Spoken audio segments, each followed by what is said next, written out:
I need you to stop refreshing the price chart. I need you to stop yelling into your pillow. And I absolutely need you to stop messaging your wife saying that we're going to have to sell the dog to cover the margin call. The dog is fine. You are fine. But the chart you're staring at is not fine. That is a crime scene.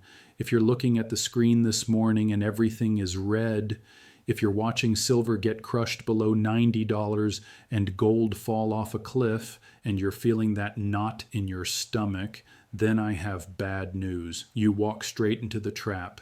You're watching the puppet show while the building is burning down behind you, because while the price on the screen screams crash, the data coming out of the vaults is screaming bank run. Ladies and gentlemen, Asian guy here. It is Friday, January 30th, 2026. It's the end of the month. It's the end of the week. And the people in charge decided to throw a party. They invited silver to a red wedding. They dragged it out back and beat it like a baby seal from over $120 to under $90 in less than 24 hours. To anyone who doesn't know what they're looking at, this feels like the end. It looks like the bubble burst.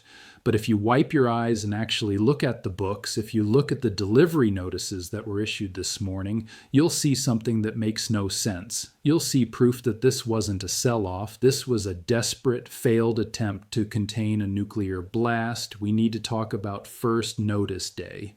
If you don't trade futures, here's what that means. This is judgment day. This is the moment contract holders have to choose. Option 1, you roll your position. You sell February and buy April. You kick the can forward. You stay in paper. Option 2, you stand, you do nothing. You let the contract expire, and by doing nothing, you are legally demanding that the exchange hand you the physical metal. Normally, when banks smash the price right before first notice day, it's to scare you into option 1. They want you to run, they want you to roll, they don't want you taking delivery, so they smash the price. They flooded the tape with red. And what happened? Did the longs run? Did they panic? No. They held their ground, they folded their arms, stared the banks down and said, "I don't care about your price, give me my gold." What we just witnessed was delivery volume that can only be called nuclear. The official CME data is out for the February gold contract, which isn't even the biggest of the year. There were 20,484 delivery notices issued on day 1. You need to understand that number. One gold contract is 100 ounces. Do the math. That's roughly 2 million ounces of gold, around 63 metric tons. 63 tons of gold changed hands in an instant. It moved from seller to buyer at the exact moment the price was collapsing. Think about that psychology. Why buy millions of ounces during a crash? Why take delivery of a falling knife? Because you know the knife is fake. You know the price is manipulated, and you know that 63 tons of gold is worth more than any stack of paper dollars, no matter what the ticker says. This is a massive vote of no confidence in the paper system. The entities standing for delivery, the whales, the sovereign funds, the central banks are saying, we're taking the metal out of the casino, we're leaving. So who's on the other side? Who has to cough up millions of ounces during a shortage? This is where it gets interesting. This is where you see the cartel's fingerprints all over the scene. The biggest issuer of delivery notices, the one bleeding the most gold, is JP Morgan. They issued 11,159 notices. That's over 1.2 million ounces delivered. They're feeding the beast. They're emptying their vaults. But here's the twist. JP Morgan is never just on one side. They're an octopus. While their house account issued over 11,000 notices, another arm of the same bank stopped nearly 8,000 contracts. They gave away gold with one hand and took it back with the other. Net loss around 3,000 contracts. Why the churn? Because it's a shell game. They're trying to obscure the flow. They want it to look like real market activity when it's just gold moving from one pocket to another while they scramble to meet delivery demands for Deutsche Bank and UBS clients who want the real thing. Look at the rest of the field. Deutsche Bank issued over 2,300 notices. UBS over 2,300 as well. Europe is being drained. Gold is leaving London and Zurich. And normally on first notice day, you might see a couple thousand contracts stand. 20,000 is a 10 sigma event, a black swan. It means the futures market mechanism designed to prevent delivery has failed. The smash didn't work. Buyers absorbed it and demanded metal anyway. That proves the screen price is disconnected from reality. If demand were weak, nobody would stand. If people were scared, they'd roll. 2 million ounces standing during a crash is proof the market is broken. It's like seeing Ferraris marked 90% off and watching billionaires line up. The discount isn't a warning, it's a gift. Smart money is being handed cheap gold before the reset. But gold was just the warm-up. The real trap is silver, because while gold saw nuclear deliveries, silver saw nuclear destruction on the chart.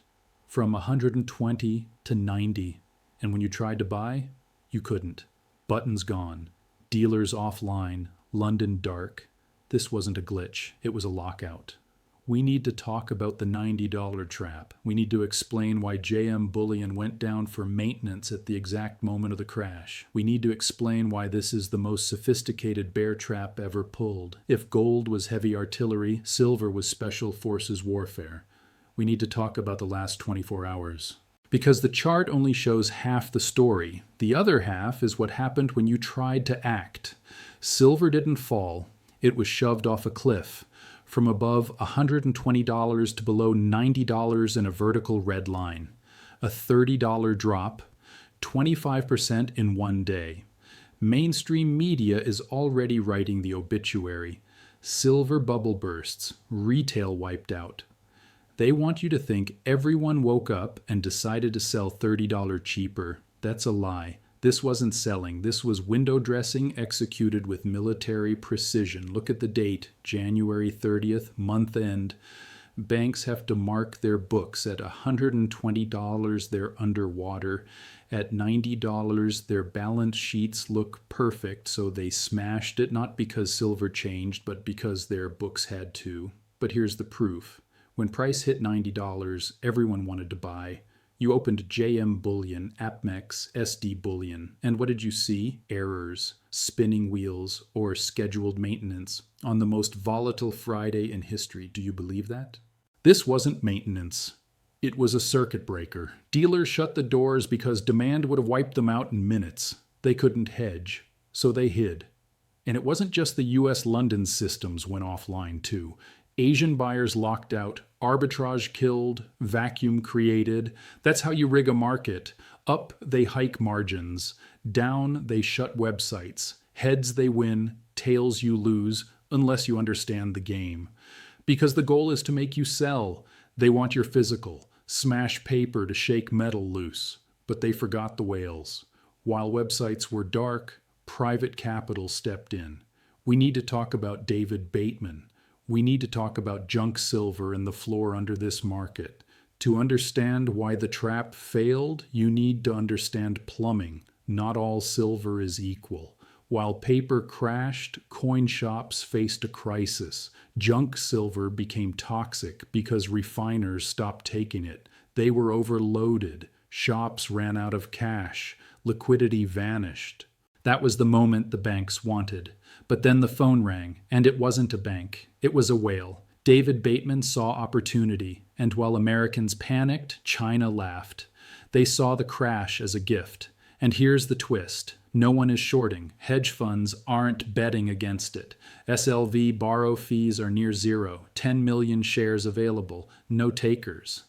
That's insane during a crash, because smart money knows this price is fake. This crash is artificial, a painted tape, designed to scare you. But institutions aren't selling.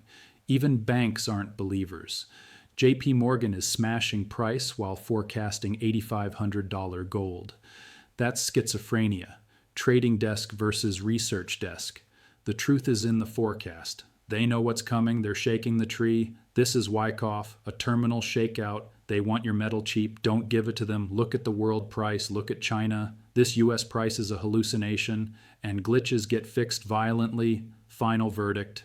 Three realities: New York, world, China. Choose wisely. Selling now is donating wealth east. Don't do it. Use the manipulation. Buy the dip. This window won't last. The prices will merge, and they won't merge lower. This is John. The game is rigged. The spread is real. Don't sell to China. Pull the line.